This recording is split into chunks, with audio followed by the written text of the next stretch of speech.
প্রিয় শিক্ষার্থী বন্ধুরা, আজকের আলোচনার বিষয় হচ্ছে ডিডেন্ট এবং হ্যাজেন্ট অথবা হ্যাভেন্টের মধ্যে যে পার্থক্য রয়েছে সেটি নিয়ে আমি বিস্তারিতভাবে আলোচনা করব।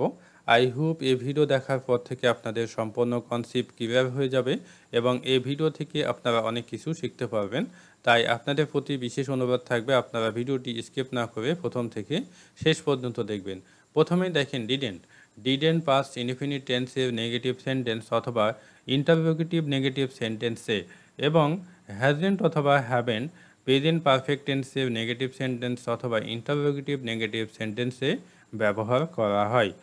এখন দেখেন, অতীতে নির্দিষ্ট কোনো সময়ের উল্লেখ থাকবে অথবা অতীতে কোনো কাজ করা হয়নি এরকম যখন বোঝানো হয় তখন ডিডেন্ট বসে থাকে। তো দেখেন এখানে নেগেটিভ যে স্ট্রাকচার সেটি আমি দিয়েছি, subject plus didn't plus V one, অর্থাৎ ভি1 বলতে বোঝানো হয় ভার্বের প্রেজেন্ট ফর্ম। এরপর হচ্ছে অবজেক্ট প্লাস এক্সটেনশন, অর্থাৎ বাকি অংশ যদি থাকে আপনারা বসাবেন। হি ডিডেন্ট কাম হিয়ার স্টারডে, সে গতকাল এখানে আসেনি। তো দেখেন প্রিয় শিক্ষার্থী বন্ধুরা, এই যে অতীতের যে নির্দিষ্ট সময় সেটি হচ্ছে স্টারডে এবং সেই হিসাবেই কিন্তু এখানে নেগেটিভ বাক্যে ডিডেন্ট বসানো হয়েছে। এরপর দেখেন I didn't go to Dhaka last week, আমি গত সপ্তাহে ঢাকা যাইনি। এখানে অতীতের যে নির্দিষ্ট সময় সেটি হচ্ছে লাস্ট উইক এবং সেই হিসাবেই এখানে নেগেটিভ বাক্যে ডিডেন্ট বসানো হয়েছে এবং ভার্বের প্রেজেন্ট ফর্ম করা হয়েছে। অর্থাৎ ডিডেন্ট যখন বসে পাস্ট ইনডিফিনিট টেন্সে তখন কিন্তু মেন ভার্বের প্রেজেন্ট ফর্ম হয়ে থাকে। অনেকেই করে কি ডিডেন্টের পরে কিন্তু পাস্ট ফর্ম বসিয়ে দেয়। তো প্রিয় শিক্ষার্থী বন্ধুরা, আপনারা পাস্ট ফর্ম বসাবেন না, ডিডেন্টের পরে সবসময় প্রেজেন্ট ফর্ম অর্থাৎ ভি1 যে ফর্ম আছে সেটি বসাবেন। তো আরেকটা বিষয় আপনাদেরকে উল্লেখ করতে হবে, present perfect tense. Present perfect টেন্সের নেগেটিভ বাক্য ও ইন্টারোগেটিভ নেগেটিভ বাক্য এবং পাস্ট ইনডিফিনিট টেন্সের নেগেটিভ বাক্য ও ইন্টারোগেটিভ নেগেটিভ বাক্যে প্রধানত নিকটাটি, বাংলা ক্রিয়া শেষে নিকটাটি উল্লেখ থাকে এবং এটি নিয়ে অনেকে কনফিউশনে পড়ে যায় যে বাক্যে ডিডেন্ট হবে না হ্যাজেন্ট অথবা হ্যাভেন্ট হবে। ওকে, এবং সেই কনফিউশনই আজকে আপনাদের আমি দূর করে দেব প্রিয় শিক্ষার্থী বন্ধুরা, আপনারা যদি শেষ পর্যন্ত আমার সাথে থাকেন। এখন দেখেন I didn't receive your report last month, আমি গত মাসে তোমার রিপোর্ট পাইনি। তো দেখেন প্রিয় শিক্ষার্থী বন্ধুরা, এই যে এখানে লাস্ট মান্থ আছে অর্থাৎ অতীতে নির্দিষ্ট সময় উল্লেখ আছে এবং সেই হিসাবেই নেগেটিভ বাক্যে এখানে ডিডেন্ট বসানো হয়েছে। এখন দেখেন we didn't it fruits in the morning, আমরা সকালে ফল খাইনি। অর্থাৎ এই যে ইন দ্য মর্নিং আছে অর্থাৎ নির্দিষ্ট সময় এখানে আছে অর্থাৎ সকাল অতিক্রম করেছে এবং সেই হিসাবেই কিন্তু এখানে নেগেটিভ বাক্যে ডিডেন্ট বসানো হয়েছে।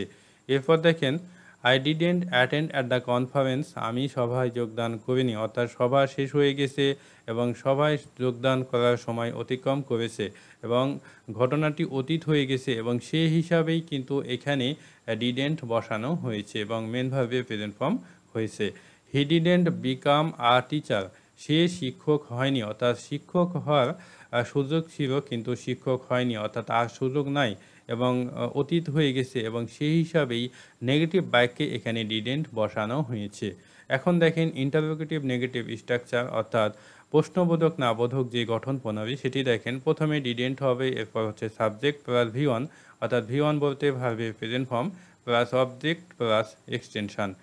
উদাহরণ দেখেন, didn't he find you yesterday, সে কি তোমাকে গতকাল খুঁজেনি। তো প্রিয় শিক্ষার্থী বন্ধুরা, অতীতে যে নির্দিষ্ট সময় সেটি হচ্ছে ইয়েস্টারডে এবং সেই জন্যই কিন্তু এখানে ডিডেন্ট বসেছে এবং প্রশ্নবোধক না বোধক বাক্যের জন্য সাবজেক্টের আগে ডিডেন্ট বসানো হয়েছে।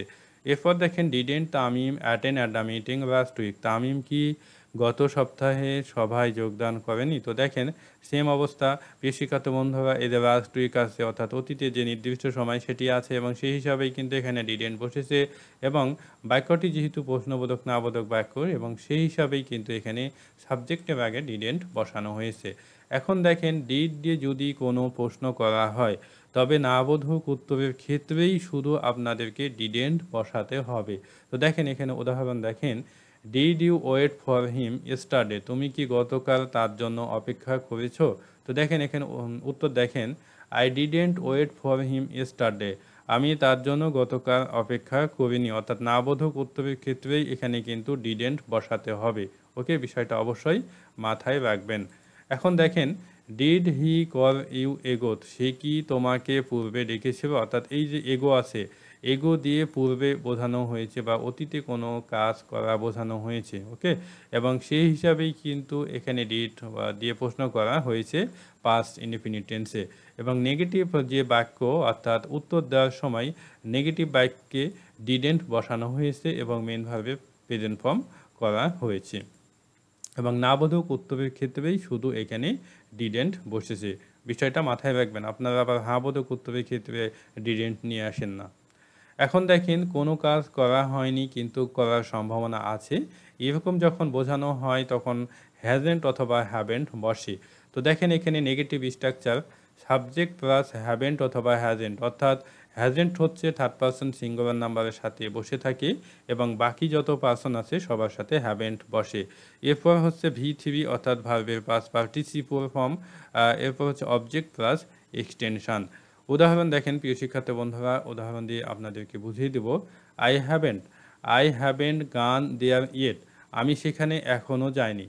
আমি সেখানে এখনও যাইনি অর্থাৎ ইয়েট দিয়ে কিন্তু এখনও অর্থ প্রকাশ করেছে, অর্থাৎ আমি সেখানে এখনও যাইনি এর মানে বোঝানো হয়েছে সেখানে যাওয়ার আমার সম্ভাবনা বা পসিবিলিটি রয়েছে। এখানে কিন্তু আপনারা ডিডেন্ট বসাতে পারবেন না।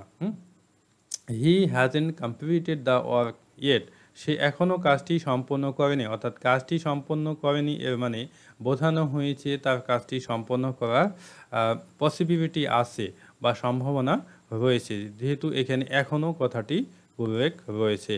I haven't seen my new principal yet, আমি এখনও আমার নতুন অধ্যক্ষকে দেখিনি, অর্থাৎ নতুন অধ্যক্ষকে দেখিনি এর মানে এখানে বোঝানো হয়েছে অধ্যক্ষকে দেখার সম্ভাবনা রয়েছে বা পসিবিলিটি রয়েছে, যে কেননা এখানে আমি বলেই দিয়েছি কোনো কাজ করা হয়নি কিন্তু করার সম্ভাবনা রয়েছে।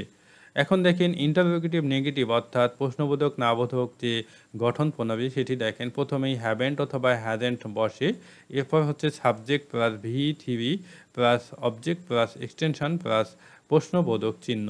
Haven't you read the novel yet, haven't you read the novel yet, তুমি কি এখনও উপন্যাসটি পড়নি, অর্থাৎ উপন্যাসটি পড়নি, তুমি কি এখনও উপন্যাসটি পড়নি। এই যে এখনও কথাটি উল্লেখ রয়েছে অর্থাৎ উপন্যাসটি এখনও পড়নি এর মানে বোঝানো হয়েছে উপন্যাসটি পড়ার সম্ভাবনা রয়েছে বা পসিবিলিটি রয়েছে।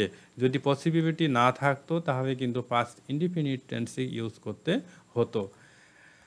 Hasn't Rahim met you yet, hasn't Rahim met you yet, Rahim কি এখনও তোমার সাথে সাক্ষাৎ করেনি, অর্থাৎ এখনও। ওকে, অর্থাৎ ইয়েট দিয়ে বোঝানো হয়েছে এখনও, অর্থাৎ এখনও সাক্ষাৎ করেনি এর মানে বোঝানো হয়েছে সাক্ষাৎ করার সম্ভাবনা রয়েছে বা পসিবিলিটি রয়েছে।